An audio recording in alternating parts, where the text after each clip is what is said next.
A story out of The Hollywood Reporter has revealed that X-Men Days of Future Past director Bryan Singer is planning to direct a big-screen adaptation of the novel The Moon is a Harsh Mistress, which has been renamed to Uprising. The story is set in the year 2075 and follows a rebellion against the Earth by humans living on a moon-based prison. It's also being reported that Arrow showrunner Marc Guggenheim is writing the screenplay. Isha, buy or sell Uprising with Bryan Singer directing? Well, I buy him directing because I'd love to see him in this sci-fi world. I buy that this book, which is a 1966 sci-fi classic, is finally coming to the big screen. But I sell that title, Uprising. It means nothing. It's so generic and it sounds like a revolution picture or something. It sounds like Edge of Tomorrow. Yeah. The Edge of Tomorrow would have been so much cooler if they kept the original title, All You Need Is Kill. Yeah, absolutely. That, or even Live, Die, Repeat, something that's different.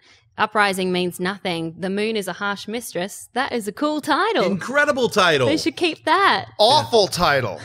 Awful title. The Moon is a Harsh Mistress. No, I'll be the minority here. I thought it was a horrible title. I love it. I think it conjures up such dramatic images in my head of what this movie could be like, whereas Uprising is meh. But anyway, I'm excited to see what Bryan Singer can do out of the X-Men universe because he's done really well with that. I love Bryan Singer, whether you're talking about Usual Suspects, the X-Men verse, that little film he did with Tom Cruise, Valkyrie, which I think is really an underrated film. I think he's just a terrific director. I love his work. I agree and disagree with you on the titles. I disagree that The Moon is a Harsh Mistress is a good title. I don't like it. But I also agree with that Uprising is not much better. But for whatever reason, Hollywood has this belief right now in the power of the one-word title. They really believe that. Focus, Kingsman. Battleship. They really believe in the one-word title for whatever reason. So I think the description is great. I've never read the book, but I think that the description of the story is great. Putting a guy like Bryan Singer on is great. For me, it's a buy. Yeah, I buy it except for the title. I agree. Uprising is like a Frozen song. And now I'm like hearing like, can you make an uprising? You know, so I'm like horrible earwig in my head. Bryan Singer makes it a musical. But, you know, I mean, Bryan Singer's done some stinkers too. Jack the Giant Killer. What a piece of garbage.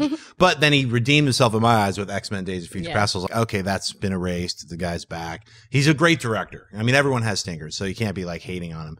But for him to take on this, I would love it if maybe when they're shooting it, they switch it back to The Moon is a Harsh Mistress, because science fiction films deserve to have cool titles like that and not dumb titles like Uprising. It's stupid. What is it, a prison lockup film? Well, it is a moon prison. You know, you can just see how that dumb title came about. It was like somebody's watching Prison Lockup. What about Uprising? You know, that's what the producer sounds like to me. What, be a little more ape-like. What about Uprising? That's how the title came out. Probably a ton of marketing guys in a room, like focus groups. Yeah, it's making me sick to my stomach. And go back to the original title, you idiots. That's how I feel. Don't go back to the original title. Please go back to the original title. Hey everyone, if you like this video, click that thumbs up button and make sure to subscribe to our AMC Movie News YouTube channel. It's free and helps you stay up to date with all the latest movie news, as well as our daily AMC movie talk show. Also, make sure that you follow us on Facebook and Twitter to stay up to date with all of our special promotions, contests, and prize giveaways.